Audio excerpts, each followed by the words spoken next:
In this lesson, I would like to talk about Vray Sample Rate. This is a very powerful instrument to analyze the render quality.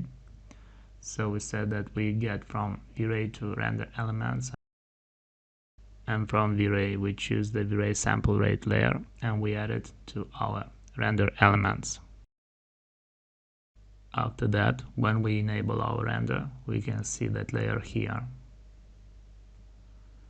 So let's start our render and see what is actually going on with the previous scene that we had in the previous lesson. First of all, if the image sampler is progressive, so this is the basic thing, the white areas, let's switch to our image sampler and from bucket to progressive. If we use progressive type, the white areas represent the areas that the sampler is currently working on, meaning that where we have white, the sampling is being done. You can see it starts with white and step by step it's starting to add quality to our render, or it's sampling our render. You can basically see the white armchair, meaning that it has to analyze the information first before it starts to draw or trace lines and understand what it has to draw on our render. So those white areas actually were not found to satisfy the noise threshold for now. We said that the noise threshold is one of the instruments that control our quality. We will talk about the minimum and maximum subdivs as well, and it is working in pair. Next we got the blue channel.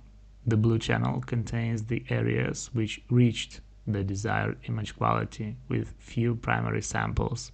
Keep in mind we will talk about the secondary as well. For now our camera is shooting rays and we got the primary rays. And the blue means that our quality is good there. So once again, if I will start our render, you can see that our background where we have almost nothing, it's blue from the start. And we are starting to get the blue color as our samples close to our armchair where we have shadows, soft shadows that actually demands a lot of samples. And the curves and the decoration from our table as well. Actually the maximum amount of samples will be in the decoration part. And you can see that step by step we are getting the blue areas, meaning that we are adding desired quality to our render. So next we have the green channel.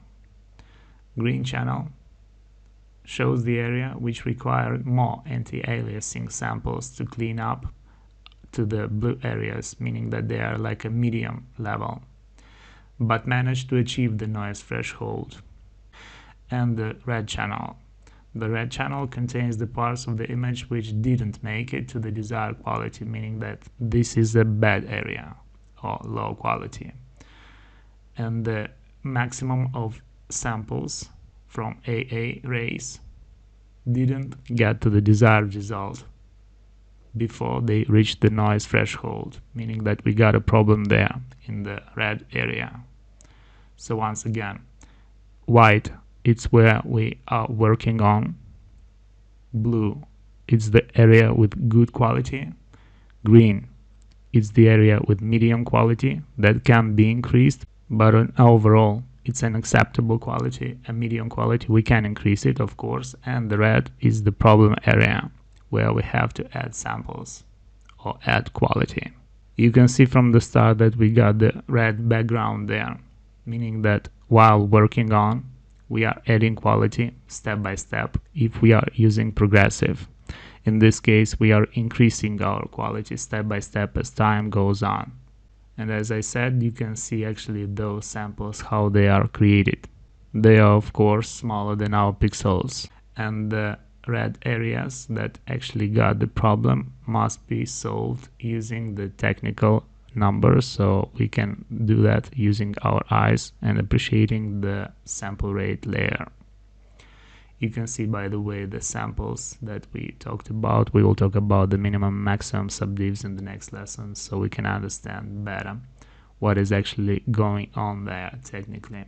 So we can say that Vray Sample Rate, it's actually a layer that helps us to detect the problem visually and to increase the anti-aliasing in our image so we can obtain a best quality.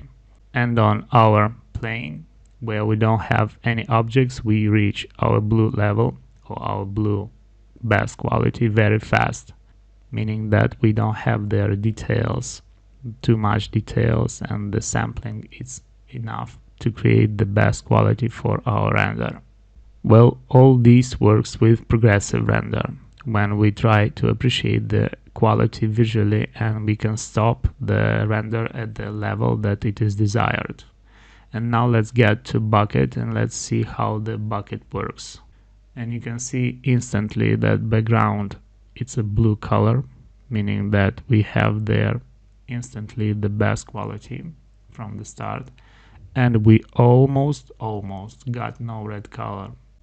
Well, some details of course need a bit better quality. It usually interferes, as I said, at the edges, rounded edges where the shadows are, the soft shadows. And you will see, by the way, you can use the follow mouse option found here. We need the decoration part. We need to see the decoration part. You can see here in soft shadows. We need more details, especially where the shadow is interacting with the light. The pillow creates as well the soft shadows and the interactions between geometry. And the curves of our